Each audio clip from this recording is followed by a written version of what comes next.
No.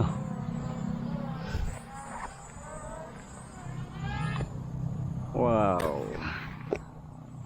Wow. Wow. Stall. Wow.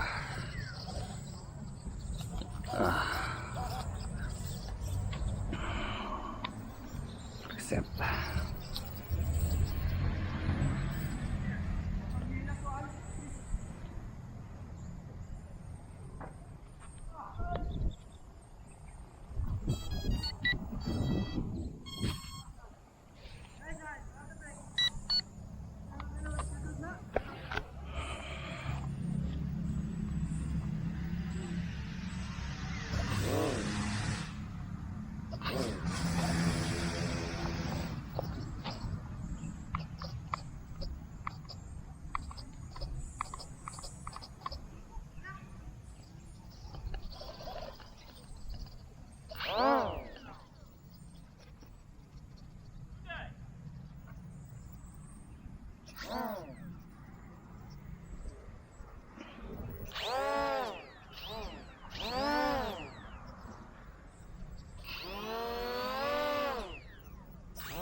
Wow. Too many stall. Wow.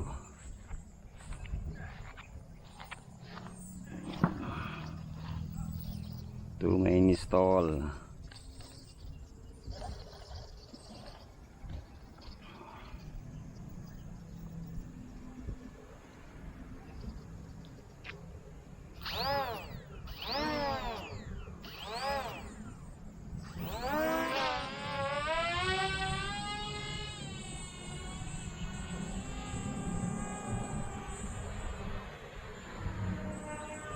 I think if you are using the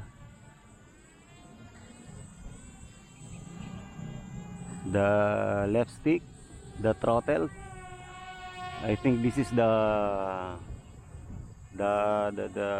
left stick is your like rudder. If you do it too much,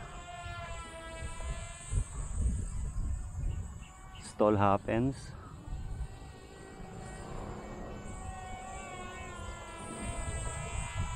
When you use your throttle as rudder to steer the aircraft, the stall is inevitable. It's almost hard to avoid the stall.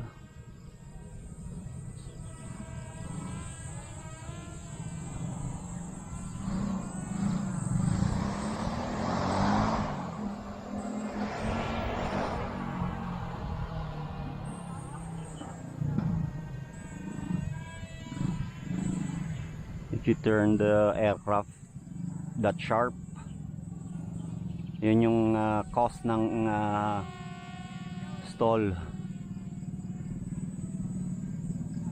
Based on my experience, turning the aircraft very sharp causes the big chance for your aircraft to stall.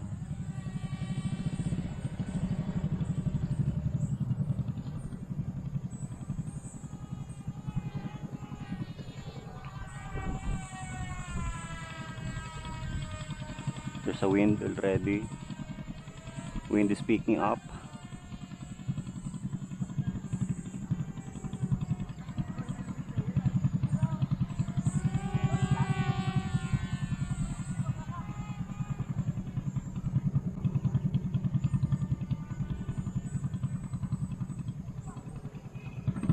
I think the way you fly it, you should be very like very gentle on the throttle and some turns.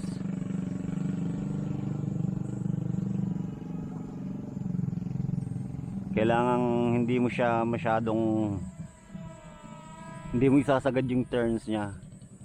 The aileron rudder, yan, not too much, not all the way, because that's the reason why the aircraft stalls,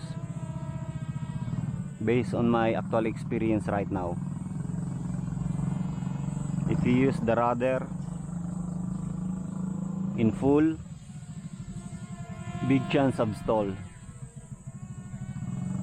and you cannot recover it, crash. So it's better to fly this in a soft ground, in a grass, tall grass like this, so that even you crash it, no damage at all, no damage will happen, and like that.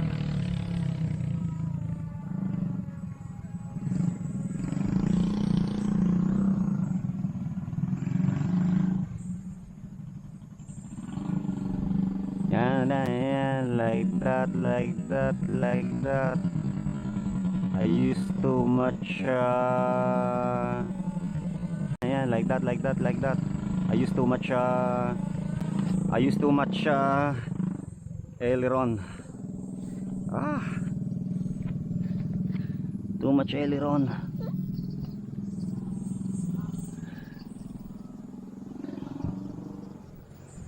Using too much aileron. When you use your aileron all the way, left, right, then you are inviting a stall. Even the left stick, if you use this as a rudder all the way, left, right, also the aileron, when you use it all the way, left, right, there's a big chance for your aircraft to stall. Too much all the way, left, right, all the way, causes stall, based on my experience. So the advice is, the recommendation is, do not, you can use the rudder and the aileron, but not all the way. You can just use it very lightly. So meaning your turn should be a bit wide, not too sharp, because when you use this all the way, the turn will be too sharp and it causes the stall or a light crash of the aircraft. So do not use it all the way, just a slight. So I think you need a bigger flying field so that you can use the aileron and the rudder without crashing. Just use it lightly, not all the way. So yeah, based on my experience right now, right here, right now. Okay, one more try.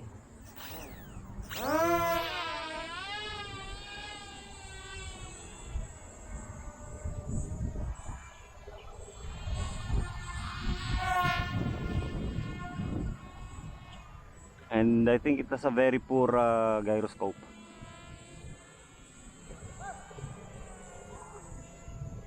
Although it's brushless.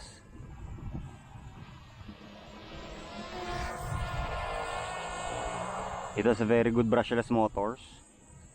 2 brushless motors, but the problem is the stall. All the way right, rudder. All the way left, rudder. All the way aileron. Result is stall. So right now I'm using a very light turn only, not that sharp, because I'm avoiding the crash and stall. So you can see the turn is slightly wider, because oh, almost, good thing. Yeah, that's the reason why I'm just using the rudder and aileron, not all the way. I think that's the proper recommendation. Not all the way right, not all the way left, not all out. When you do it all out, be careful, be wary, be alert. Yeah, that's it.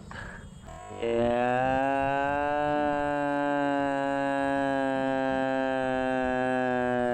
that's it. Like that.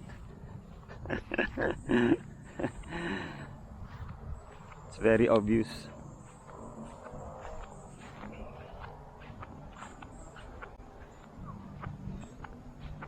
Now I understand.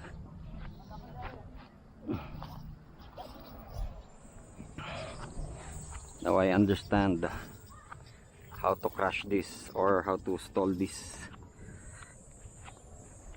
FX 700.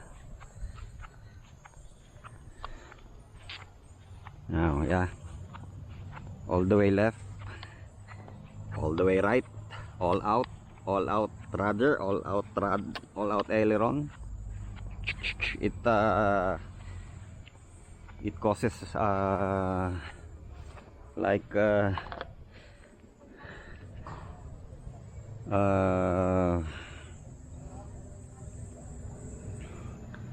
it causes imbalances. I mean, the gyroscope confuses.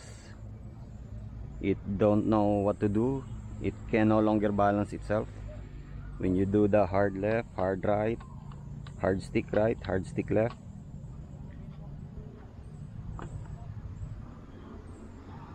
It causes a stall. I don't know, maybe because of the very narrow wingspan. Maybe that's the case. Very narrow wingspan. Anyway,